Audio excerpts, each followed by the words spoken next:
শান্তিনিকেতনে সূচনা হলো ঐতিহ্যবাহী পৌষ উৎসব ও পৌষ মেলা। এবছর এই পৌষ মেলা ১৮২ বছরে পদার্পণ করলো। শান্তিনিকেতনের ছাতিমতলা প্রাঙ্গণে আয়োজিত এই অনুষ্ঠানে উপস্থিত ছিলেন বিশ্বভারতীর উপাচার্য ডক্টর প্রবীর কুমার ঘোষ সহ বিশ্বভারতীর বিভিন্ন স্তরে অধ্যাপক, কর্মী ও শিক্ষার্থীরা। পাশাপাশি দেশ বিদেশে বহু পর্যটকের উপস্থিতিতে মুখরিত হয়ে ওঠে ছাতিমতলা চত্বর। ঐতিহাসিকভাবে দেবেন্দ্রনাথ ঠাকুর তার ব্রাহ্ম ধর্মের দীক্ষা গ্রহণের দিনটিকে স্মরণীয় করে রাখতে এই পৌষ উৎসবের সূচনা করেছিলেন। সেই সময় থেকেই এই উৎসব শান্তিনিকেতনের এক অনন্য সাংস্কৃতিক পরম্পরায় পরিণত হয়েছে।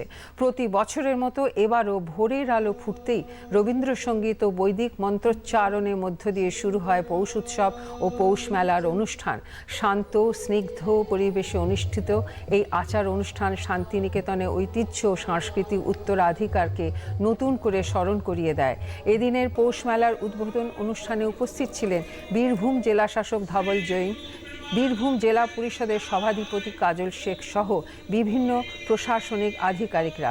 মেলার নিয়মানুবর্তিতা নিয়ে বিস্তারিত জানান বিশ্বভারতীর উপাচার্য ডক্টর প্রবীর কুমার ঘোষ। সবভাবেই চলছে। অনলাইনে মেলার আমাদের স্টল অ্যালট করেছি। কোনো রকমের কোনো ক্যাওস, কোনো রকমের বিতর্ক, কোনো রকমের আমরা ফেস করিনি এবং খুব সুস্থভাবে মেলা অ্যালটমেন্ট হয়েছে। সবাই খুশি এবং ট্যুরিস্টরাও খুব খুশি এই সিস্টেমে। 6 দিনেই শেষ হবে, কারণ এটা আমাদের ডিসিশান গতবারও হয়েছে এবং করতে হবে, কারণ আমাদের পলিউশনের ব্যাপারটা, এনভায়রনমেন্টের ব্যাপারটা, ওগুলোও আছে ব্যাপার। সেই জন্য আমাদেরকে কম্পালসারিলি 6 দিনেই বন্ধ করতে হবে। আশা করি 6 দিন খুব ভালোভাবে কাটবে।